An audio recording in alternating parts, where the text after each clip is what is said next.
तो आज आम पढ़ा मोगल साम्राज्यर पतनर कारण। जो मोगल माने भारत वर्ष रे दीर्घ 200 वर्ष रु अधिक वर्ष शासन करते किंतु विभिन्न कारण हेतु मोगल साम्राज्य भारत में पतन होगा लगी। मोगल साम्राज्य भारत में पतन होगापी जिते कारण से मुख्यतः 5टी मुख्य कारण है। तो गोटे कारण थिला केंद्र शक्तिर दुर्बलता, 2 अर्थनैतिक कारण, 3 धर्मगत कारण, 4 प्रादेशिक शासक मान स्वाधीनता घोषणा और 5 वैदेशिक शत्रु आक्रमण। आम गतकाली दुईटा पढ़ दे गोटे दुर्बलता केंद्र शक्तिर, 2 अर्थनैतिक कारण। तो आज आम पढ़िया कौन अन्य 2टी कारण धर्मगत कारण और प्रादेशिक शासक मान स्वाधीनता कारण। विशेषकर मोगल साम्राज्यर पतनर जिते गुड़े कारण थिला सेथिरु धर्मगत कारण अन्यतम अटे। जितेबाला औरंगजेब भारत वर्ष में मोगल शासनर शासक होते सी कौन कले से नष्ट मुसलमान थे तो हिंदू मान प्रति कौन विरोध भाव तेणुक से हिंदू मान जो जिजिया कर तीर्थकर उठाई दि से पुणी कौन कला आज पुणी कौन से कर को आदाय कले जहाँफल हिंदू माने मोगल साम्राज्य विरुद्ध कौन कारण ता सहित हिंदू माने उनको राजकाज बाहर कर सिख मान से भल व्यवहार करू ये कह बोले सिख माने हिंदू माने ये समस्ते विद्रोह करने द्वारा भारत वर्ष में मोगल साम्राज्य पतन घटे।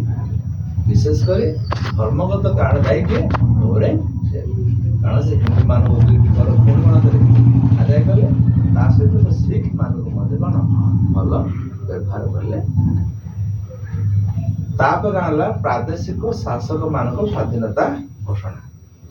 औरंगजेब पर जो उत्तराधिकारी माने शासक हेले से शासन कर दक्षता भल तो ठीक शासन परिचालन कर पारे जहाँफल केंद्रीय शासन ठारू सही समय विभिन्न प्रादेशिक शासक माने निज निज कौन कले स्वाधीनता घोषणा कले। जार फलस्वरूप दाक्षिणात्य, अयोध्या और बंगला ये 3 निजे कौन स्वाधीनता घोषणा कले। एपरिक शिवाजी नेतृत्व में महरटा माने भारतर दाक्षिणात्य निजर क्षमता विस्तार करने को लगे। यही महरटा माने अहमदनगर, बीजापुर और गोलकुंडा राज्य गुड़ आक्रमण कर दुर्ग अधिकार फल विभिन्न राज्य गुड़िक मुंड टेकिले से दूरे गले और निजे निजे स्वाधीनता घोषणा करने द्वारा और केंद्रीय शासन गुरुत्व रहा नहीं जहाँफल धीरे धीरे भारत वर्ष में मोगल साम्राज्यर पतन घटे। ओके बुझला ये तृतीय कारण थी धर्मगत कारण, चतुर्थ कौन प्रादेशिक शासक मान स्वाधीनता।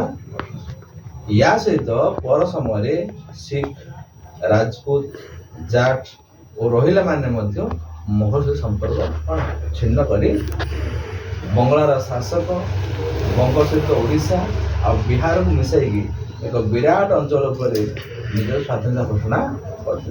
यही समस्त कारण भारत वर्ष में मोगल साम्राज्य बुझला मन रहा कहलु किए हिंदू मान पुणी जिजिया तीर्थकर आदाय कले।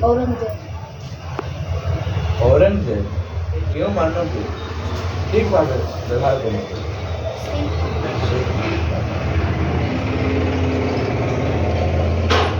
महरटा माने नेतृत्व मोगल मान भल खाई एपरिक शिवाजी नेतृत्व ସେମାନେ ଅହମ୍ମଦନଗର, ବିଜାପୁର ଆଉ ଗୋଲକୋଣ୍ଡା ମଧ୍ୟ କ'ଣ ରାଜୁ ଆକ୍ରମଣ କରି ଦୁର୍ଗ ମଧ୍ୟ କରି ମୋଗଲମାନେ କେତେ ବର୍ଷ ଶାସନ କରି ଭାରତରେ? 200 ବର୍ଷରୁ ଅଧିକ। ଧନ୍ୟବାଦ।